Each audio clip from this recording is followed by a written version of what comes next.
चलो मैं आपको 17-18 साल लिरिका से मिलवाती हूँ।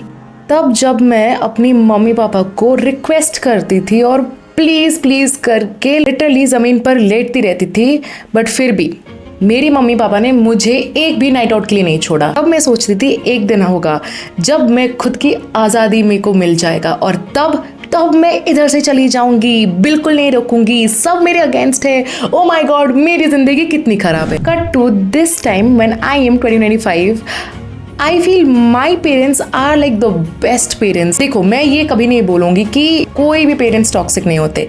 Exactly the purpose of this video. आज हम बात करने वाले हैं अबाउट टॉक्सिक पेरेंट्स या फिर नॉन टॉक्सिक पेरेंट्स। जब तक आप मेरी रैंट सुन लो, मैं आपको ऐसे कुछ इन्फ्लुएंसर्स और जो आजकल सोशल मीडिया में फेमस हो रहे हैं ना, उनका क्लिप आपको दिखाना चाहती हूँ। तो एक बार ये देख लीजिए। अब यहाँ पे माँ बाप ही अपने बच्चों को ऐसे रेज करते हैं जैसे कि वो घोड़े गधे बना रहे हो और उसको बड़ा करके फिर उनको ढो के उनसे काम निकलवाएंगे। फीमेल्स के पास एबिलिटी होती है रिप्रोड्यूस करने की, बट उसमें से कुछ ही को पता होता है कि भाई बर्थ के बाद जो तुम्हारा बच्चा है उसको कैसे पालना है। अब उस बच्चे की बारी है तो उसके लाइफ को भी तुम कंट्रोल करना चाहते हो। इट्स वेरी अनफॉर्चुनेट कि कुछ पेरेंट्स होते जो एक्चुअली टॉक्सिक होते। मैंने ना अपने आप को प्रॉमिस किया है कि मैं इस प्लेटफॉर्म में कोई झूठ नहीं बोलूंगी और मैं जैसे भी थी जो भी थी और मैंने जैसे ही अपने पास्ट मिस्टेक से कुछ सीखा मैं वैसे ही आपको प्रेजेंट करूंगी। जो सारी लड़कियां अपने टीनेज ईयर्स में है या फिर अपने अर्ली 20s में है वो मुझसे रिलेट कर पाएंगे। हम लोगों को ना बचपन से ही ना एक बाउंडेशन दिया गया कि ये मत करो, अगर ये करोगे तो ये गलत है, और थोड़ा बहुत रिस्ट्रिक्शन तो हर देसी पेरेंट्स ने इम्पोज किया होगा। आपको भी लगता होगा oh no my freedom is at stake, मेरे पेरेंट्स बहुत टॉक्सिक है, मेरे पेरेंट्स ऐसा करते वैसा करते। देखो ये मैं अपने आप से नहीं बोल रही हूँ, इन सब के कॉमेंट्स देखो। आई गेट इट कि ये बहुत ही टेंडर और बहुत ही नाजुक एज है, but I still can not believe कि कोई अपने पेरेंट्स के और स्पेशली मदर के अगेंस्ट इतना कैसे भड़क सकता है या फिर इतना कैसे, और ये क्या नाराजगी है जो इंटरनेट पे फ्लड कर रहा है। सर्टेन केसेस में इमोशनली अगर आप अपने बच्चों को नेग्लेक्ट करते हो या फिर ऑलवेज होता है ना कंपेयर करना दूसरे बच्चों की, क्यों शर्मा जी की लड़की, इसका बेटा डॉक्टर है, इसका बेटा यूपीएससी क्रैक किया है, तुम क्या कर रहे हो, ये जो होता है ना, ये ऑफकोर्स हमको मोटिवेट करने की जगह डीमोटिवेट कर लेता है। Trying to control your child या फिर मैनिपुलेटिंग देम टू थिंक कि सारा फॉल्ट उन्हीं का ही है, ये सब कुछ टॉक्सिक बिहेवियर है। कहीं पेरेंट्स को पता नहीं होगा, बट आप जो ये सारी चीज़ करते हो ना, इनसे बच्चों को ना अफेक्शन, टेंशन और वो लव फील नहीं होता। और इन्हीं सारे एज में ना बच्चे बहुत सारे गलत काम कर बैठते हैं। बहुत ही टेंडर यानी कि 6th-7th क्लास के बच्चे भी बॉयफ्रेंड्स बनाना, खुद के वैलिडेशन के लिए अटेंशन मांगना, ये सारे एक्सटर्नल लव को क्रेव करते अगर घर से उन्हें नहीं मिलता है। एंड इन्हीं सारी चीज़ों से ना बहुत सारी गलतियां वो कर बैठते हैं। बहुत सारे बच्चों को डिप्रेशन होता है, बहुत जल्दी एंग्शियस हो जाते हैं और हमें लगता है कि ये ऐसा क्यों रिएक्ट कर रहा है, इतना भी क्या बोल दिया कि इतना आउटरेजियस होकर रिएक्ट कर रहा है। बट हमको नहीं पता these are developing within them since बहुत सारे time. According to statistics 71% of Indian parents are toxic। ये मुझे तो नहीं पता कि वो जानबूझकर करते या फिर नहीं जानते कि क्या कर रहे हैं, but I'll tell you what I have noticed doing all my research। There are two types of parents। एक तो जो toxic होते हैं और उनको पता नहीं होता क्योंकि उनके पेरेंट्स भी ना उनको ऐसे ही रेज किए हैं और उनको लगता है कि we would want the best for our child. और एक टाइप के पेरेंट्स होते हैं जिनको पता होता है कि what they are exactly doing और उनको फर्क नहीं पड़ता। उनको लगता है कि जो भी हम बोले वही करेक्ट है और वही हमारे बच्चों को फॉलो करना चाहिए। एक ऑल्टरनेटिव सजेस्ट भी करूँ ना तब भी उनको लगता है कि नहीं तुम कभी सही नहीं हो सकते। जब तक मैं छोटी थी ना, बच्ची थी, टिल मेरा कॉलेज का 1st-2nd year, I was not allowed to do night outs. और मैं ऐसे सोचती थी कि क्यों नहीं, मेरे पेरेंट्स मेरे अगेंस्ट है, ओ माई गॉड मेरा जिंदगी कितना बर्बाद है। बट अभी कभी भी क्लब जाती हूँ, मेरे दोस्तों के साथ कुछ भी करती हूँ, जब भी 12 बजता है ना मैं मम्मी को कॉल करती हूँ, मम्मी मैं इधर हूँ, मैं अपनी दोस्तों के साथ हूँ, मैं पहुँच जाऊँगी। And until I reach home ना वो मेरे को कॉल करती है 12 बजे भी 1 बजे भी कि पहुँची क्या। तो तब मेरे को रियलाइज होता है कि she was not setting boundaries for me, she was concern for me कि मेरी बच्ची सही से पहुंची, मेरी बच्ची सही तो है, ठीक तो है, उसको कुछ हुआ तो नहीं. It sets a clear difference कि she is concern and she is not restricting me. Arguments is okay, it's a healthy thing, trust me. कोई भी रिलेशनशिप में थोड़ा बहुत नोक झोंक होना इज ओके, क्योंकि अगर नहीं है तो स्पाइसी नहीं है. I am very thankful to this friend of mine. उसने मेरे को बिठाया और ये समझाया कि देखो लड़का, you and your mom having थोड़ा सा disagreements is okay, but you have to understand कि your mom is not subjected to a very healthy parenting. She will project वो सारी चीज़ें जो उनको दिया गया है, जैसे उनकी पेरेंटिंग हुई है उनको लगता है कि वो सही है. वाई डोंट यू एक बारी calmly just talk to your mom and dad, समझाओ बिठाकर आराम से. And I am grateful for this person because मेरे को नहीं पता कि ये एक ऑल्टरनेटिव था, मेरे को नहीं पता था कि ऐसा भी हो सकता है कि तुम बिठाकर अपने पेरेंट्स को समझा सकते हो कि देखो ये गलत है, ये सही है, और I am not liking the way you are approaching me और the way you are talking to me. R Madhavan in 3 Idiots. उसके पापा, इफ़ यू सी, उसके पापा भी थोड़े टॉक्सिक थे पहले, but just to realise later on, उन्होंने अपने पापा को कभी बोला ही नहीं था कि मेरे को ये चाहिए ज़िंदगी में. और जब उन्होंने ये बोला अच्छे से कि देखो पापा मेरे को इस चीज़ में इंटरेस्ट है, उनके पापा ने उनको एक नया कैमरा खरीद कर दिया. So you need to communicate well with your parents कि आपको चाहिए क्या.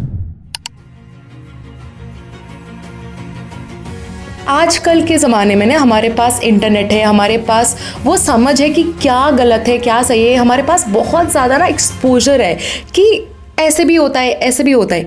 उनके टाइम में ना ये सारे नहीं था, उनके टाइम में ये सारे उनको एक्सेस ही नहीं था, तो उनको नहीं समझ में आता कि क्या सही है क्या गलत है. उनको लगता है जो भी उन्होंने सीखा ना वही सही है. एक दिन ऐसे आके सोचा बैठ के कि यार मेरे पेरेंट्स ने इतना स्ट्रगल किया मेरे को एक अच्छा लाइफस्टाइल देने के लिए, जब हमारे पास कुछ नहीं था, मेरे पापा के पास एक अच्छी चप्पल तक नहीं थी, फिर भी they struggle to just make my life worth it. उन्होंने इतना अपने आप पर कुछ नहीं इन्वेस्ट करके मेरे ऊपर सब कर दिया सो दैट मेरी ज़िंदगी अच्छी हो. एंड मैं इंस्टेड ऑफ बीइंग थोड़ा सा ग्रेटफुल, मैं कंप्लेन करती रही. कुछ पेरेंट्स ना कहीं तो टॉक्सिक होते हैं, जैसे कि जो पेरेंट्स ना थोड़ा सा ओवर इन्वॉल्विंग होते हैं, फिर टू मच कंट्रोलिंग होते हैं कि नहीं ये नहीं करना मतलब ये नहीं करना, पूरा बाउंड्री सेट कर देना कि नहीं ये नहीं कर सकते, दिस इज रॉन्ग, ऐसा नहीं होना चाहिए. You give your child a very safe space और उसको बोलो कि हाँ ये कर सकते हो, ये कर सकते हो, ये गलत है ये सही है. मैंने ऐसे भी बहुत सारे पेरेंट्स देखे हैं जो कि बहुत नॉर्मल होते हैं. इफ यू मीट देम आपको नहीं लगेगा कि ये कभी भी ऐसा कर सकते, बट विथ देयर चिल्ड्रन ना they are very abusive, they are very controlling, they are very manipulative.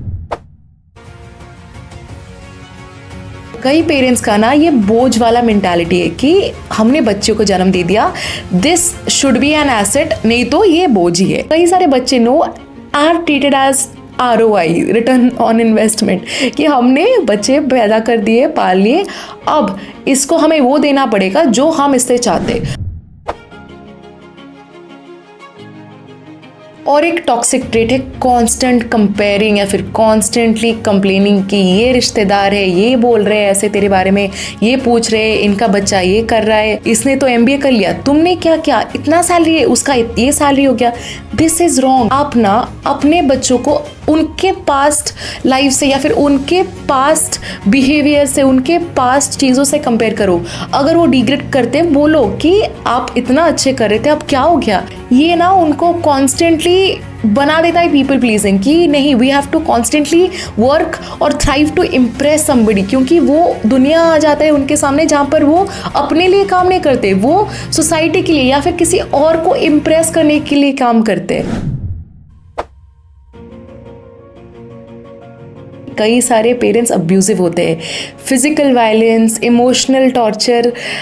क्या मिलता है यार आपको ये सब करके? If you are a parent and if you are watching this, physical violence से कभी भी बच्चों में इम्प्रूवमेंट नहीं होगा। वो डरेंगे, वो सहमेंगे, बट आपको लगता है कि वो सीखेंगे, वो इम्प्रूव करेंगे, नहीं। जब कई वो शादी करके जाएगा, वो उसको लगेगा कि ठीक है मेरे माँ बाप ये करते थे, अभी पति कर रहा है तो सही है। या फिर कोई लड़का सोचेगा ठीक है my wife is doing this, तो दिस इज ओके। कई सारे बच्चियाँ सुसाइड तक कर लेते हैं, दे डोंट रिटर्न बैक, क्योंकि घर जाएंगे तो क्या, यही अब्यूजिव पेरेंट्स थे, अब्यूजिव इन लॉज है, तो कहाँ जाएंगे वो लोग। वॉट अबाउट दोज पेरेंट्स जो अपने बच्चों को मार देते इसीलिए क्योंकि वो अलग कास्ट में शादी करे। यू हैव टू रियलाइज कि आपके पेरेंट्स कोई भगवान नहीं है, they are also human beings, they will also make mistakes, they will also learn from their mistakes. It's your responsibility, क्योंकि उनको सिखाने के लिए कोई था ही नहीं। एक बहुत ही टेंडर और बहुत ही लव मेरे को कब फील हुआ था, मेरे को लगता था ना कि मेरी मम्मी हमेशा मेरे को जल्दी उठ, खाना खाया कि नहीं, इतना क्यों परेशान करती है, इतना क्यों हमेशा नज करती रहती है। जब मैं अपने एक दोस्त के घर गई ना, उसकी मम्मी ऐसे बैठी है, शी इज़ लाइक हाँ जो ऑर्डर करना है करो, ऑर्डर करना है, मेरे को आज मन नहीं करा ऑर्डर कर लो।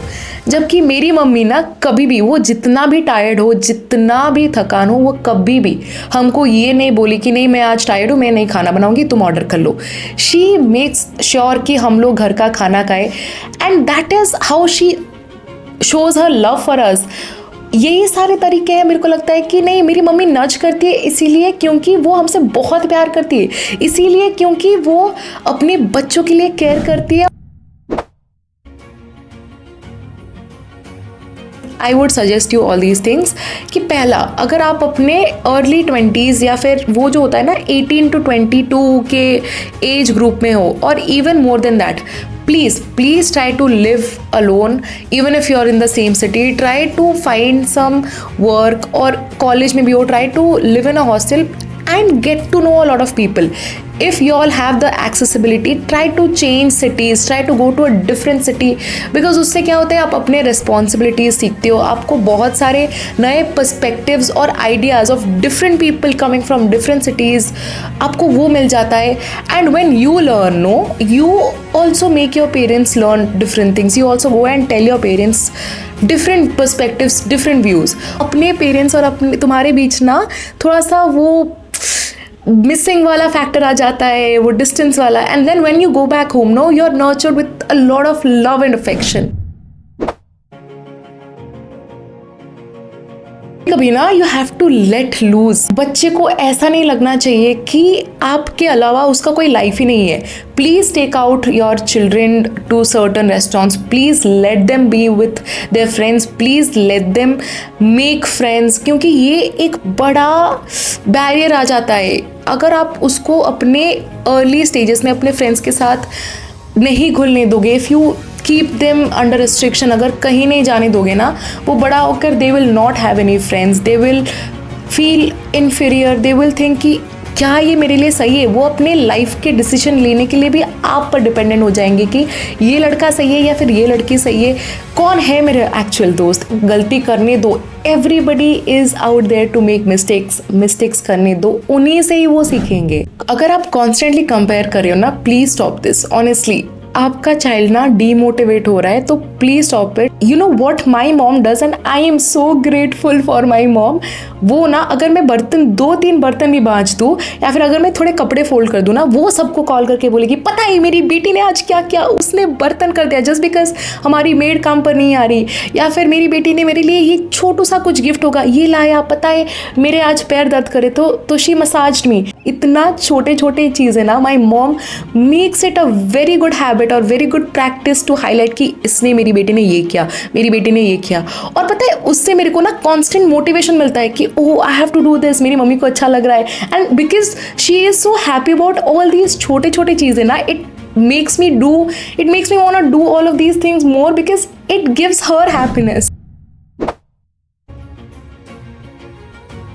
अगर आप एक बच्चे हो ना, at the end of the day they are your parents. वो कभी भी आपके लिए कुछ गलत नहीं चाहेंगे। In fact they are the only people जो आपके लिए सही चाहते हैं। आपके दोस्त ये सब आते जाते हैं, but your parents will always think आपके लिए जो सही है। वो अपना पर्सनल नीड्स को भी, अपना खुद का नीड्स को भी साइड कर आपकी नीड्स के लिए ज़्यादा इम्पोर्टेंस देंगे।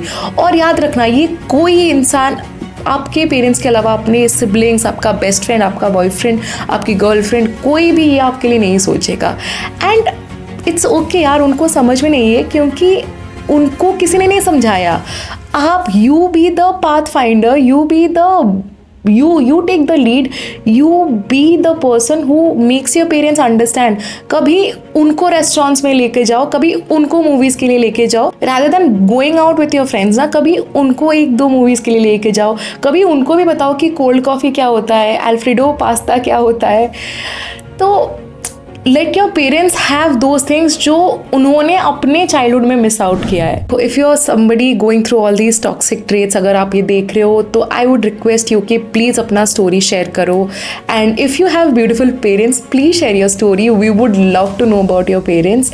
And only subscribe if you learned. और अगर आपको ये वीडियो से थोड़ा बहुत अच्छा फील हुआ या फिर थोड़ा बहुत दिल को तसल्ली मिली, and know that I and so many other people are here for you, to listen to you, to suggest you। so please अगर आपको ये वीडियो अच्छा लगे, ओनली अगर आपको ये वीडियो अच्छा लगे तो लाइक कर देना एंड कमेंट कर देना। Tell me what you want to know about in the comment section, and until the next video I'll see you super soon। तब तक please take care of yourself and